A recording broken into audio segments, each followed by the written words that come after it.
खलनायक महारानी, मैं अजय हूँ। अध्याय 101। ये चारों पवित्र स्थलों द्वारा किया गया संयुक्त हमला है। चांशिन मंदिर चाहे कितना भी शक्तिशाली क्यों न हो, वह इसका सामना नहीं कर सकता। हुइनेन का चेहरा बेहद बदसूरत हो गया था और चांशिन मंदिर के कई प्रमुखों के चेहरे भी काले पड़ गए थे और उनके दिलों में दहशत फैल गई थी। यह कोई मामूली बात नहीं है। अगर इस पर ठीक से ध्यान नहीं दिया गया तो चांशिन मंदिर आज ही नष्ट हो जाएगा। लेकिन चारों पवित्र स्थानों पर पहले ही शुरुआत हो चुकी है और अब एकमात्र रास्ता लड़ना ही है। धिक्कार है, कोई रास्ता नहीं है, लड़ने के अलावा कोई चारा नहीं है, हुइनेन ने कहा। उसके पीछे चारों ने तेजी से सिर हिलाया। हाँ, ये चांशिन मंदिर के जीवन और मृत्यु का सवाल है, इसके अलावा कोई और रास्ता नहीं है। बूम, पल भर में ही युद्ध छिड़ गया। लाखों योद्धा आपस में भिड़ गए और हर तरफ भयानक हमले हो रहे थे। निम्न स्तर के योद्धाओं की लड़ाइयों के अलावा सम्राट और सर्वोच्च क्षेत्रों की लड़ाइयां भी हर जगह हो रही थी और यहाँ तक कि संघ क्षेत्र के योद्धा भी युद्ध में भाग ले रहे थे। चांशिन मंदिर में हुइनेन के साथ कुल मिलाकर 5 संघ क्षेत्र के गुरु हैं। हुइनेन सबसे शक्तिशाली है और संघ जगत के अंतिम चरण में है। बाकी 4 में से 2 मध्य संघ जगत में हैं और बाकी 2 प्रारंभिक संघ जगत में हैं। चांशिन मंदिर की गहराई को दर्शाने के लिए 5 संघ क्षेत्र के गुरु ही काफी हैं। यदि दोनों परिवार घेराबंदी कर लें तो वे जीत सकते हैं, लेकिन अंतिम लड़ाई बेहद दुखद होगी। अब चारों पवित्र स्थानों को घेर लिया गया है और संत लोक के स्वामियों की संख्या बहुत अधिक है, इसलिए वे सीधे घेराबंदी शुरू कर देते हैं। चारों पवित्र स्थानों से 2 या 3 संत प्रभुओं ने चांशिन मंदिर के एक संत प्रभु को घेर लिया और घेराबंदी शुरू कर दी। चांशिन मंदिर चाहे कितना भी शक्तिशाली क्यों न हो, वह इस तरह के युद्ध का सामना नहीं कर सकता। धतेरी की, हुइनेन ने गुस्से से शाप दिया और अपने सामने खड़े शुवानजू, वेई शेंगवू, नानगोनबो और तियानजियान संप्रदाय के नेता को देखते हुए उसका चेहरा बेहद विकृत हो गया था। वे चारों संत अवस्था के अंतिम चरण के योद्धा थे। तार्किक रूप से उनकी शक्तियों में बहुत अंतर नहीं था। हालांकि संत अवस्था के अंतिम चरण के इन 4 महान योद्धाओं की घेराबंदी का सामना करते हुए हुइनेन चाहे कितना भी शक्तिशाली क्यों न हो, वह उनके सामने टिक नहीं पाया और जल्द ही पिछड़ गया। अगर वह इसी तरह लड़ता रहा तो संभवतः यहीं उसकी मौत हो जाएगी। इसके अलावा चांशिन मंदिर के लाखों वर्षों के संचय से निर्मित संरचनाएं नष्ट हो जाएंगी। ये सोचकर उसकी चिंता बढ़ती ही गई। बदबूदार साधु, आज ही तुम्हारा मरने का दिन है, वेई शेंगवू ने व्यंग्य भरे लहजे में कहा। वह लंबे समय से इस बूढ़े आदमी को नापसंद करता था, लेकिन उसे पहले कभी मौका नहीं मिला था और आज आखिरकार उसे मौका मिल गया। अगर उसकी मृत्यु नहीं हुई होती तो वेई शेंगवू इस बात से सबसे पहले असहमत होते। नहीं, यह ऐसे नहीं चल सकता। हुइनेन चिंतित और सतर्क थी। पूर्वज को जागृत करना होगा। चांशिन मंदिर के पूर्वज कई वर्षों से सो रहे थे। अगर जीवन और मृत्यु का मामला न होता तो वे इतनी आसानी से जाग नहीं पाते। आखिरकार हर बार जब वह कोई हरकत करता तो वह जीवन के स्रोत का उपभोग कर रहा होता। लेकिन अब चांशिन मंदिर नष्ट होने की कगार पर है। अगर पूर्वज ने कोई कदम नहीं उठाया तो बहुत देर हो जाएगी। ये सोचते ही हुइनेन ने अब और संकोच नहीं किया। अचानक उसके हाथ में एक टोकन प्रकट हुआ और उसने उसे मसल दिया। अगले ही क्षण चांशिन मंदिर के निषिद्ध क्षेत्र से एक भयावह आभा प्रकट हुई। क्या हुआ? एक बूढ़ी आवाज सुनाई दी। अगले ही क्षण सफेद दाढ़ी वाला एक बूढ़ा भिक्षु सबके सामने प्रकट हुआ। उस व्यक्ति को आते देख हुइनेन का चेहरा और भी प्रसन्न हो गया। युवानजू से मिलें। युवानजू थोड़ा बदसूरत लग रहा था। उसने अपनी आंखें सिकुड़ते हुए कहा, तुमने मेरे चांशिन मंदिर पर हमला करने की हिम्मत की। तुम्हें जीना मरना नहीं आता। चूंकि तुम यहाँ हो, यहीं रहो। उसके बाद युवानजू की आभा प्रकट हुई। पवित्र क्षेत्र का शिखर। जी हाँ, पवित्र क्षेत्र का पौराणिक शिखर, एक ऐसा अस्तित्व जिसका आधा पैर सम्राट क्षेत्र में है। इस स्तर की स्थिति का सामना करते हुए वहां मौजूद लोगों के चेहरे और भी अधिक भयभीत हो गए। तियानजियान संप्रदाय के नेता शुवानजू, नानगोनबो, वेई शेंगवू और अन्य सतर्क दिख रहे थे। संत जगत के शिखर पर विराजमान शक्तिशाली पुरुषों से निपटना इतना आसान नहीं होता। हालांकि वेई शेंगवू अचानक जोर से हंस पड़ा। तो बस बूढ़े आदमी, तुम्हारी उम्र लगभग खत्म हो चुकी है। अगर तुम अपनी पूरी ताकत से हमला करो तो कितनी देर तक टिक पाओगे? ये सही है युवानजू, ये बूढ़ा व्यक्ति 10,000 साल पहले अस्तित्व में था। अब तक जीवित रहने का कारण यह है कि उसने गुप्त तकनीकों का उपयोग करके इसे सील कर दिया था, लेकिन वास्तव में उसका जीवनकाल लगभग समाप्त हो चुका है। अगर वह अपनी पूरी ताकत से हमला करे तो शायद वह ज्यादा देर तक जीवित न रह पाए। वेई शेंगवू की असलियत समझकर युवानजू का चेहरा थोड़ा और गुस्से से भर गया। उसने ठंडी सी आवाज में कहा, मरने से पहले मुझे तुम्हें बलि का बकरा बनाने में कोई आपत्ति नहीं है। वेई शेंगवू ने हल्की सी मुस्कान दी। सच में, मैंने इससे पहले कभी किसी संतलोक के शिखर योद्धा को नहीं मारा। आज मैं तुम पर हाथ आजमाऊंगा। उसके बाद वेई शेंगवू ने जरा भी संकोच नहीं किया। उसने पलक झपकते ही अंतरिक्ष को चीर दिया और सीधे युवानजू की ओर चल पड़ा। तियानजियान जोंग के नेता जुवानजू और नानगोनबो ने बिना किसी झिझक के तुरंत हमला कर दिया। ये बूढ़ा व्यक्ति बहुत शक्तिशाली है, लेकिन उसकी एकमात्र कमजोरी यह है कि वह लंबे समय तक टिक नहीं सकता। जब तक वह इसका सेवन करता रहेगा, बूढ़ा व्यक्ति निश्चित रूप से मर जाएगा। ये देखकर हुइनेन मदद के लिए दौड़ी। संत लोक के 6 योद्धाओं के बीच तुरंत ही युद्ध छिड़ गया और दर्जनों मील के दायरे में किसी ने भी आगे बढ़ने की हिम्मत नहीं की। आखिरकार उस स्तर के प्राणी के पास जाना बेहद खतरनाक था। युद्ध में भाग लेना तो दूर की बात थी। गुरु ने मैदान में चल रही लड़ाई को देखा और उनके चेहरे पर थोड़ी सी लड़ने की भावना प्रकट हुई। चाम किंग, स्पिरिट बोर्ड के डेक पर इधर उधर मत घूमो। मैं अपना गुस्सा निकालने के लिए एक संत लोक के गंजे गधे को मारने जा रहा हूँ। गुजरान अभी भी गुस्से में थी, इसलिए वह चैन से नहीं बैठ पा रही थी। ये कहने के बाद सु चामकिंग की प्रतिक्रिया की परवाह किए बिना उसने अंतरिक्ष को चीर डाला और 2 संत योद्धाओं के साथ चांशिन मंदिर के एक संत स्तर के मध्य स्तरीय योद्धा को घेर लिया। शुरू में तो दोनों लंबे समय तक हमला करने में असमर्थ थे, लेकिन जैसे ही गुजरान शामिल हुआ, चाणक्यन मंदिर का संत क्षेत्र का मध्य स्तरीय योद्धा तुरंत प्रतिरोध नहीं कर सका। यह महिला जब लड़ती थी तो हद से ज्यादा उग्र हो जाती थी और उसकी लड़ने की शक्ति इतनी भयानक थी। संत लोक का मध्यस्तरीय योद्धा अत्यंत पीड़ा में था। ये देखकर सु चांगकिंग के चेहरे पर कड़वी मुस्कान आ गई। उसने मैदान में चल रही लड़ाई को देखा और उसमें लड़ने की कोई इच्छा नहीं हुई। आखिरकार चारों पवित्र स्थानों के अभिजात वर्ग ने चांशिन मंदिर को घेर लिया था और बाद वाला निश्चित रूप से मारा जाएगा, इसलिए उसे युद्ध में शामिल होने की बिल्कुल भी आवश्यकता नहीं थी। पवित्र लोक में युद्ध बहुत ही भयावह था और लड़ने की उसकी बारी नहीं थी, इसलिए वह मन की शांति के साथ आत्मा की नाव के डेक पर ही रुका रहा। हालांकि चांशिन मंदिर ने सैकड़ों हजारों वर्षों में बहुत सारा ज्ञान संचित किया होगा। इस समय प्रमुख धार्मिक स्थल आपस में लड़ रहे हैं। अगर मैं चुपके से चांशिन मंदिर की नींव चुरा सकूं तो कितना अच्छा होगा। ये सोचते ही सु चांगकिंग का नन्हा दिल अचानक जोर से धड़कने लगा। चांशिन मंदिर, जो 5 पवित्र स्थलों में से एक है, की नींव बहुत पुरानी है। अस्तित्व का ये स्तर, इसकी नींव जिक्सियाओ दिव्य राजवंश की नींव से तुलनीय नहीं है। इसके अलावा हर कोई अभी लड़ रहा है और लड़ने का यही सबसे अच्छा समय है। अगर सु चांगकिंग अकेला होता तो स्वाभाविक रूप से उसके पास लड़ने का कोई मौका नहीं होता, लेकिन उसके पास एक पवित्र लोक की कठपुतली है और किसी को नहीं पता। यदि इसे चुपके से चांशिन मंदिर के खजाने में घुसने की अनुमति दी जाए तो ऐसा किया जा सकता है। हालांकि यह व्यवहार बेहद असभ्य और अनैतिक है, लेकिन सु चांगकिंग उस तरह का व्यक्ति नहीं है जो युद्ध संबंधी नैतिक नियमों का पालन करता हो। ये सोचते ही सु चांगकिंग ने जरा भी संकोच नहीं किया। वह तेजी से आत्मा नौक के डेक से निकला, एक निर्जन स्थान ढूंढा, 10वें दर्जे की कठपुतली को मुक्त किया और उसे सीधे चांशिन मंदिर के गहरे खजाने में भेज दिया। खलनायक महारानी, मैं अजय हूँ। अध्याय 102। चारों पवित्र स्थानों में भयंकर युद्ध चल रहा था और केवल सु चांगकिंग ने चांशिन मंदिर के खजाने को चुराने के लिए कठपुतलियों को भेजा था। ये व्यवहार निस्संदेह बहुत मूर्खतापूर्ण है। हालांकि उसे इस बात का डर नहीं है कि कोई उस पर और ताइक्सुआन संप्रदाय पर संदेह करेगा। आखिरकार वह तो सिर्फ तियानगेंग क्षेत्र का योद्धा है। वह चांशिन मंदिर के खजाने में चुपके से घुसकर चीजें कैसे चुरा सकता है? वहां सर्वोच्च क्षेत्र के शक्तिशाली योद्धा पहरा दे रहे हैं। इसके अलावा ताइक्सुआन संप्रदाय के कई संत स्तर के शक्तिशाली योद्धा युद्ध में भाग ले रहे हैं और वे खुद को अलग नहीं कर सकते, तो वे लड़ते हुए चांशिन मंदिर में कैसे घुसपैठ कर सकते हैं? इसलिए ये तरंग बहुत स्थिर है। ये सब करने के बाद सु चांगकिंग आत्मा नौक के डेक पर लौट आया और इस चौंकाने वाली लड़ाई को दिलचस्पी से देखने लगा। चांशिन मंदिर की 4 पवित्र स्थलों द्वारा की गई घेराबंदी को संभवतः तियानवु महाद्वीप के इतिहास में दर्ज किया जाएगा। अरे बाप रे, गुरु की शक्ति मध्यस्तरीय संत क्षेत्र के योद्धा के बराबर है और अनुशासन अकादमी का वह प्रमुख किसी काम का नहीं है। सु चांगकिंग ने गुरुजी की ओर देखा। अनुशासन अकादमी के प्रमुख को गुजिरान और 2 अन्य मध्यस्तरीय संत योद्धाओं ने घेर लिया। वे लगभग पराजित हो चुके थे, उनके पूरे शरीर पर घाव थे और उनकी सांसें बेहद कमजोर थीं। और युद्ध में गुरु का साहस दिन ब दिन बढ़ता गया। ऐसा अनुमान है कि उसे हराने में ज्यादा समय नहीं लगेगा। दूसरी ओर शुवानजू, वेई शेंगवू और अन्य 4 अंतिम चरण के संत क्षेत्र के योद्धाओं ने हुइनेग और युवानजू को घेर लिया और उन पर बढ़त हासिल कर ली। हालांकि युवानजू बलवान था, लेकिन उसकी उम्र सीमित थी। उसके पास बस कुछ ही साल बचे थे। उसकी युद्ध शक्ति भी सीमित थी। अगर वह इसी तरह उपभोग करता रहा तो उसकी निश्चित मृत्यु हो जाएगी। जाहिर है उन्हें अपनी स्थिति का भी एहसास हो गया था। हालांकि वह बदलना चाहता था, लेकिन यह बेहद मुश्किल था। आखिरकार अंतिम चरण के 4 संत लोक योद्धाओं की घेराबंदी को तोड़ना बहुत मुश्किल था। सु चांगकिंग ने अपने होठों को चटकाया, बेत की कुर्सी पर बैठ गया और आराम से मैदान में चल रही लड़ाई को देखने लगा। संत लोक के योद्धाओं के बीच हुई लड़ाई भी उनके लिए बहुत लाभदायक साबित हुई। दूसरी ओर चारों पवित्र स्थानों के विशिष्ट शिष्यों को भारी लाभ प्राप्त था। चांशिन मंदिर के भिक्षुओं को पहले ही 70% से अधिक क्षति पहुंच चुकी थी और उनके पास प्रतिरोध करने की लगभग कोई शक्ति नहीं बची थी। आखिरकार चारों पवित्र स्थान संयुक्त रूप से अत्यंत भयावह थे, न केवल साधना के मामले में बल्कि संख्या के मामले में भी। जीत निश्चित है। सु चांगकिंग के होंठ हल्के से ऊपर की ओर मुड़ गए। ये लड़ाई 2.5 घंटे तक चली। गुरु ने चांशिन मंदिर के अनुशासन कक्ष के प्रमुख का सिर काट दिया। वह सु चांगकिंग के पास लौटी और सिर को जमीन पर फेंक दिया।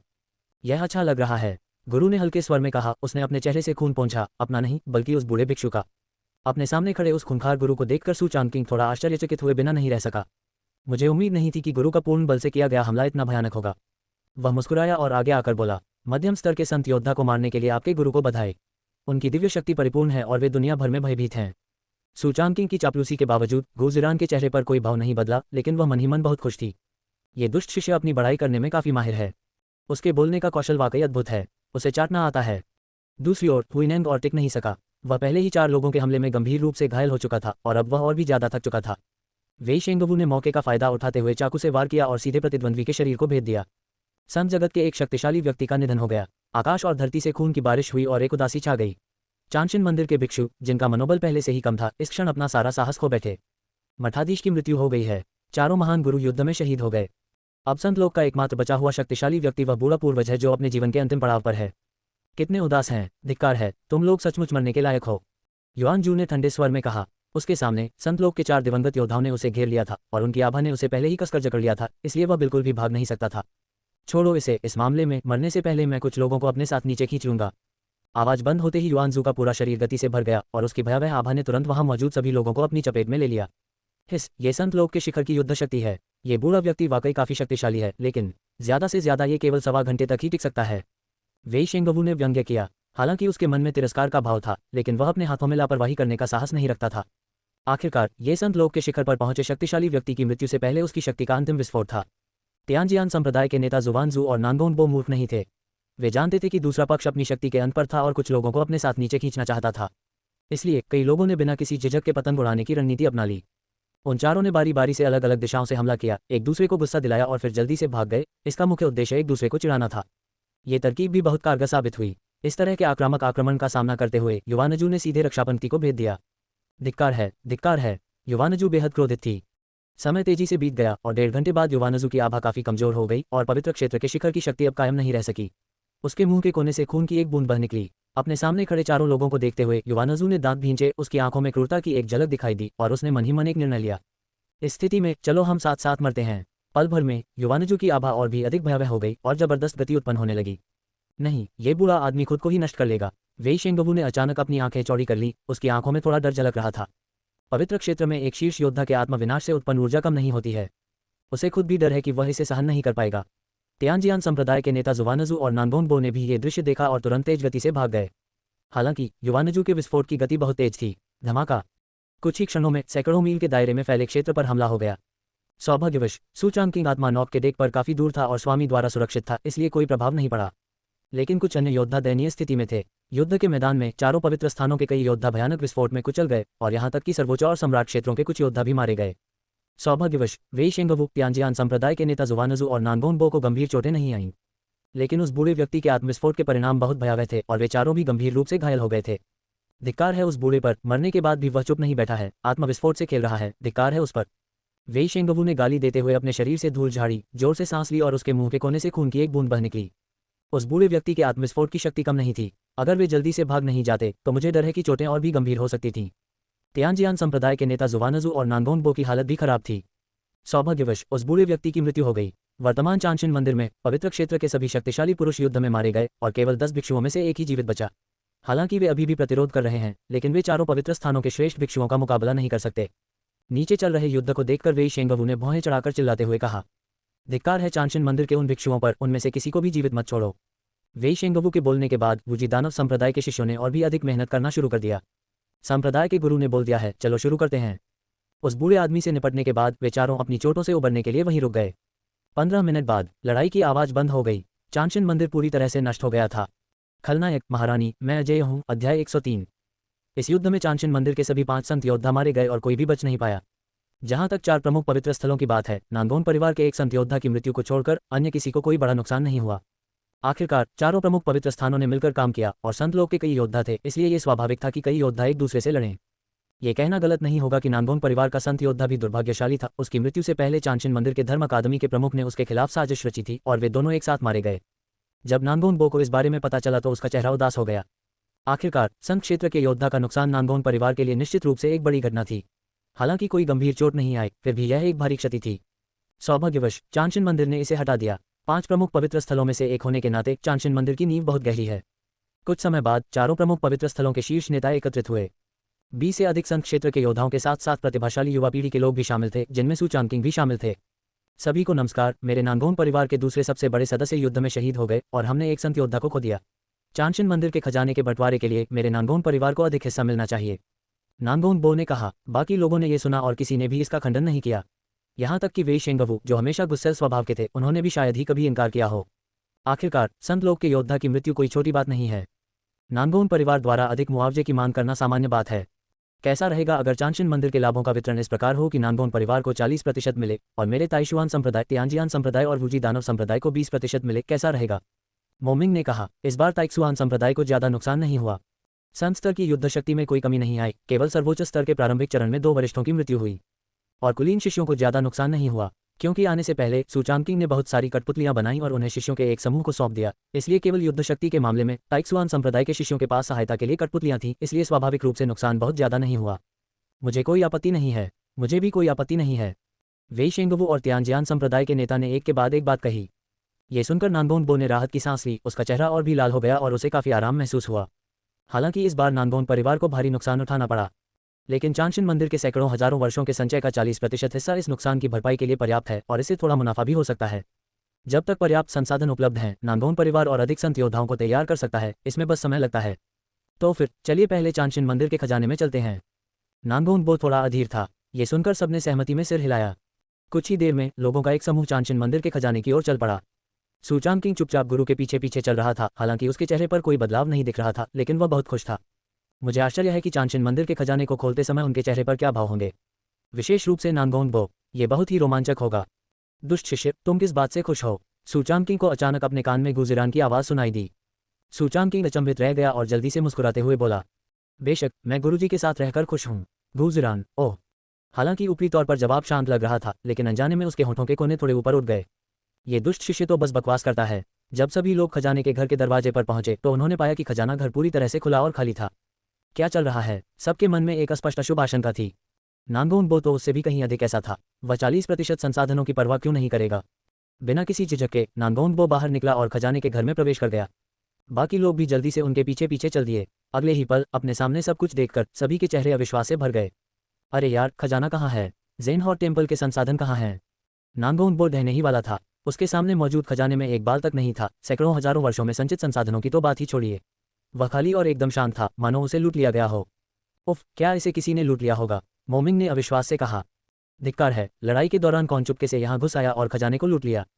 वेई शेंगवू ने दांत पीसते हुए सख्ती से कहा। चांशिन मंदिर को नष्ट करना बहुत अच्छा था, लेकिन वह इस बात से भी काफी असंतुष्ट था कि इतने सारे संसाधन चोरी हो गए।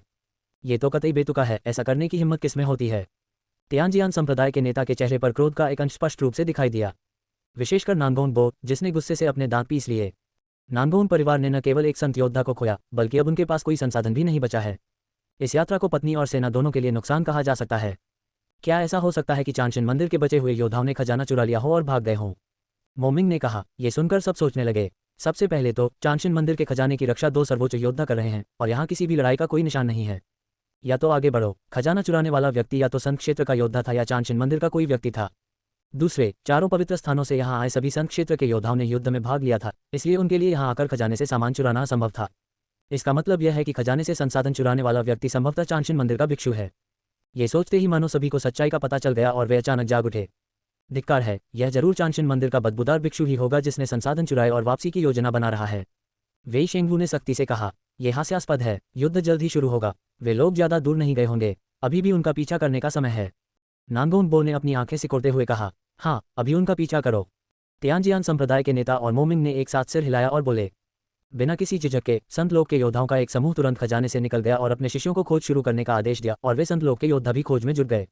आखिरकार यह ज़ेनहॉट टेम्पल के सैकड़ों हजारों वर्षों का संचय है और कोई भी इसे प्रभावित हुए बिना नहीं रह सकता।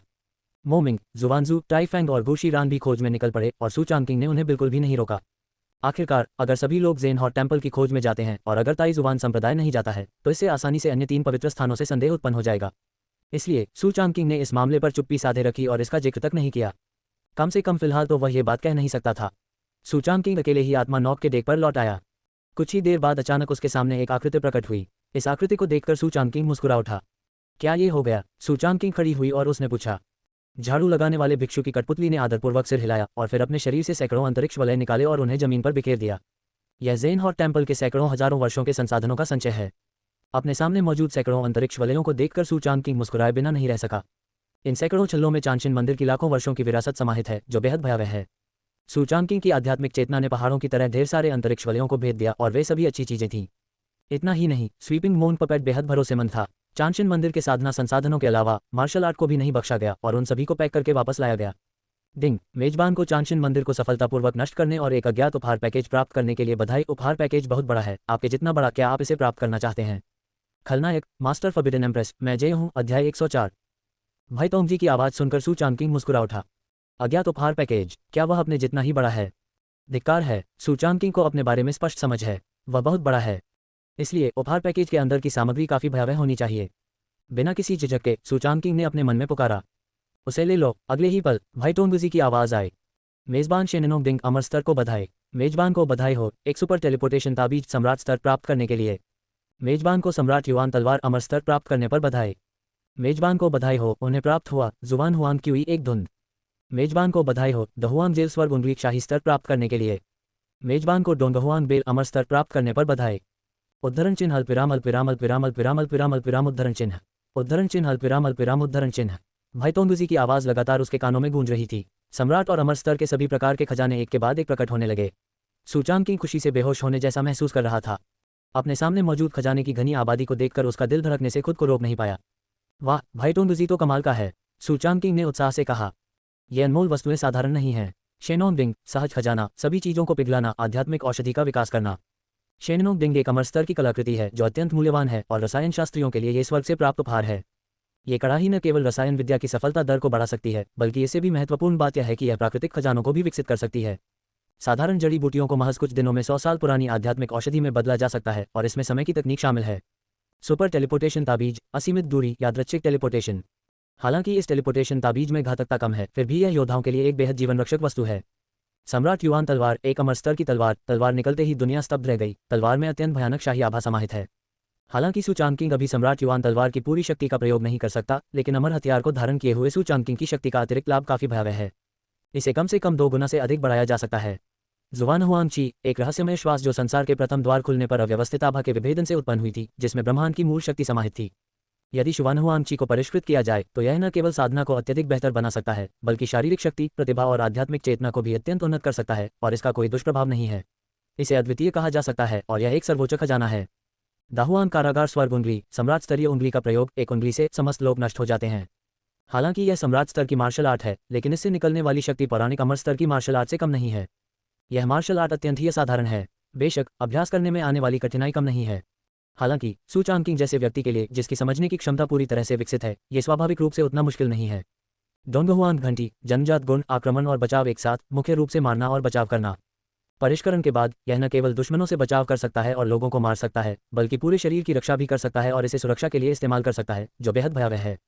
इस स्तर का खजाना, उसकी तो बात ही छोड़िए, एक साधारण तियानगेन क्षेत्र के योद्धा को भी, यहाँ तक कि महान सम्राट क्षेत्र के शक्तिशाली व्यक्ति भी प्रभावित हो जाएंगे। वाह, मुझे बहुत कुछ सीखने को मिला। तस्क तस्क तस्क। इस प्रणाली द्वारा इन खजानों के परिचय को देखकर सू चांगकिंग का चेहरा कमल के फूल की तरह प्रसन्न हो गया था। हालांकि अभी उन खजानों की जांच पड़ताल और उन्हें परिष्कृत करने का समय नहीं है। हमें पहले ताइशुआन संप्रदाय लौटना होगा। आखिरकार हम अभी भी चांशिन मंदिर के क्षेत्र में हैं और चारों प्रमुख पवित्र स्थल यहीं स्थित हैं। यदि हमारी ऊर्जा का रिसाव हुआ और अन्य पवित्र क्षेत्र के स्वामी इसे महसूस कर पाए तो ये काफी परेशानी का कारण बन सकता है। इसलिए सू चांगकिंग ने इन सभी खजानों को अंतरिक्ष वलय में रख दिया और लौटने के बाद योजना बनाने की योजना बनाई। तब सू चांगकिंग भी निष्क्रिय नहीं था और उसने सैकड़ों अंतरिक्ष वलयों की जांच शुरू कर दी। इसमें चांशिन मंदिर के लाखों वर्षों के संचित भंडार समाहित हैं। इसमें प्राकृतिक खजाने, विभिन्न औषधियां, पवित्र उपकरण, मार्शल आर्ट और अन्य कई मूल्यवान वस्तुएं मौजूद हैं। बेशक इसमें मौजूद चीजें स्वाभाविक रूप से भाई टोंगजी से मिलने वाले पुरस्कारों से अतुलनीय हैं। इसलिए सू चांगकिंग ने कई चीजों पर सरसरी नजर डाली और उन्हें एक तरफ फेंक दिया। जांच करते समय ही वह अचानक रुक गया। यह क्या है? सू चांगकिंग के मन में एक विचार आया और अगले ही पल उसके हाथ में हथेली के आकार का एक टोकन प्रकट हो गया। टोकन पर कोई पाठ नहीं था, केवल एक अजीब पैटर्न था जो देखने में बहुत सरल लग रहा था। इस टोकन की सामग्री भी बहुत जटिल थी और सू चांगकिंग अपनी वास्तविक ऊर्जा लगाने पर भी इसे बिल्कुल भी महसूस नहीं कर सका। कुछ देर देखने के बाद उसे कुछ भी असामान्य नहीं मिला, इसलिए सू चांगकिंग ने इसे नजरअंदाज कर दिया, टोकन को फिलहाल अपने शरीर पर रख लिया और जुवानजू से पूछने के लिए वापस चला गया। आखिरकार वह बूढ़ा व्यक्ति ज्ञानी था और शायद जानता ही होगा। फिर सू चांगकिंग ने अन्य चीजों की सरसरी तौर पर जांच की। एक नजर डालने के बाद उसके चेहरे पर संतुष्टि का भाव आ गया। ज़ेनहॉट टेम्पल के लाखों वर्षों के संचय ने एक अत्यंत भयावह स्तर को छू लिया है। इतने सारे संसाधनों के साथ ताइक्सुआन संप्रदाय निश्चित रूप से अगले कुछ 100 वर्षों में एक बड़ा विस्फोट करेगा। संप्रदाय में शिष्यों की संख्या में अनिवार्य रूप से तेजी से वृद्धि होगी। कुछ और सेंट्रियल मास्टर्स भी होंगे। ये सोचकर सू चांगकिंग के चेहरे पर मुस्कान आ गई। ताइक्सुआन संप्रदाय के पवित्र पुत्र के रूप में सू चांगकिंग को न केवल अपने हितों का, बल्कि संप्रदाय के हितों का भी ध्यान रखना चाहिए। अंततः संप्रदाय के हित ही उनके अपने हित हैं। ताइक्सुआन संप्रदाय जितना मजबूत होगा, उसे उतने ही अधिक लाभ मिलेंगे। जांच करने के बाद सू चांगकिंग ने सभी अंतरिक्ष वलय एकत्र कर लिए। इन बातों का खुलासा नहीं होना चाहिए। एक बार भेद खुल जाने पर अन्य 3 पवित्र स्थानों का क्रोध केवल उसी पर केंद्रित हो सकता है। विशेषकर नानगोन परिवार। असंख्य शिष्यों की मृत्यु का जिक्र तो छोड़ ही दीजिए, यहाँ तक कि एक संत स्तर का गुरु भी मारा गया और अंत में कुछ भी हासिल नहीं हुआ। सब कुछ उस कुत्ते सू चांगकिंग ने चुरा लिया। सबसे महत्वपूर्ण बात यह है कि नानगोन परिवार युद्ध में शामिल नहीं होना चाहता था, लेकिन छठे भाई सू चांगकिंग द्वारा उन्हें रथ से बांध दिया गया था। अगर नानगोन बो को इस बारे में पता चलता तो वह शायद सू चांगकिंग को मारना चाहता। इतना ही नहीं, स्वीपिंग मून पपेट को फिलहाल प्रदर्शित नहीं किया जा सकता है। सबसे पहले ये सू चांगकिंग का तुरुप का पत्ता है। दूसरा, यदि यह पता चलता है कि सू चांगकिंग के अलावा कोई संत स्तरीय युद्ध शक्ति वाला व्यक्ति है, तो इससे तियानजियान संप्रदाय का संदेह आकर्षित होने की बहुत संभावना है। इसलिए सावधानी बरतते हुए सू चांगकिंग ने झाड़ू लगाने वाले भिक्षु की कठपुतली को भी दूर रख दिया। वह खड़ा हुआ, कमर सीधी की और उसका चेहरा खुशी से खिल उठा। बुरा नहीं है, बढ़िया है, चलो टहलने चलते हैं। सू चांगकिंग मुस्कुराते हुए स्पिरिट बोर्ड के केबिन से बाहर निकल गई। इस समय आत्मा नौ कभी भी ज़ेनहॉट मंदिर के ऊपर खड़ी है। ताइशुआन संप्रदाय की सैकड़ों आत्मा नौकाओं के अलावा अन्य 3 पवित्र स्थानों से भी आत्मा नौ के उत्पोत मौजूद हैं। हालांकि आध्यात्मिक नाव पर ज्यादा शिष्य नहीं हैं और उनमें से अधिकांश नीचे स्थित ज़ेन हॉट टेम्पल की शेष शक्तियों की तलाश कर रहे हैं। सभी भिक्षुओं को निर्दयतापूर्वक मार डाला जाएगा। इतना ही नहीं, प्रमुख पवित्र स्थानों के संघ क्षेत्र के गुरु और सर्वोच्च क्षेत्र के अधिकांश गुरु भी खजाने में संसाधनों की खोज कर रहे हैं। मुझे डर है कि इतनी अपार संपत्ति की परवाह न करने वाला कोई नहीं होगा। खलनायक मास्टर फॉरबिडन एम्प्रेस, मैं जय हूँ। अध्याय 105। सू शेंगजी, मैंने तुम्हें बहुत दिनों से नहीं देखा। सू चांगकिंग के अंगड़ाई लेते ही अचानक एक जानी पहचानी आवाज उसके कानों में पड़ी। सू चांगकिंग ने पीछे मुड़कर देखा तो वेई रांझी मुस्कुराते हुए उसके पीछे खड़ा था। मिस रांझी, आप यहाँ क्यों हैं? सू चांगकिंग मुस्कुराते हुए आगे बढ़ी। मैंने अभी अभी सू शेंगजी और वुचेन के बीच का युद्ध देखा। मुझे सू शेंगजी की युद्ध शक्ति इतनी भयावह होने की उम्मीद नहीं थी। मैं उनकी बहुत प्रशंसा करता हूँ, वेई रांझी ने कहा। सू चांगकिंग और वुचेन के बीच अभी अभी हुई लड़ाई ने उसे सचमुच आश्चर्यचकित कर दिया। यह अविश्वसनीय है कि तियानगेंग क्षेत्र के प्रारंभिक चरण में एक योद्धा इतनी भयानक शक्ति का प्रदर्शन कर सकता है। ये तो बस किस्मत की बात है। सू चांगकिंग ने मुस्कुराते हुए विनम्रतापूर्वक हाथ हिलाया। भाग्य, वेई रांझी को स्वाभाविक रूप से इस पर विश्वास नहीं हुआ। मैं देख रहा हूं कि हर कोई उस व्यक्ति की तलाश कर रहा है जिसने खजाना चुराया है। सू शेंगजी को इसकी जरा भी परवाह क्यों नहीं है? वेई रांझी के शब्दों ने तुरंत सू चांगकिंग के दिल की धड़कन तेज कर दी।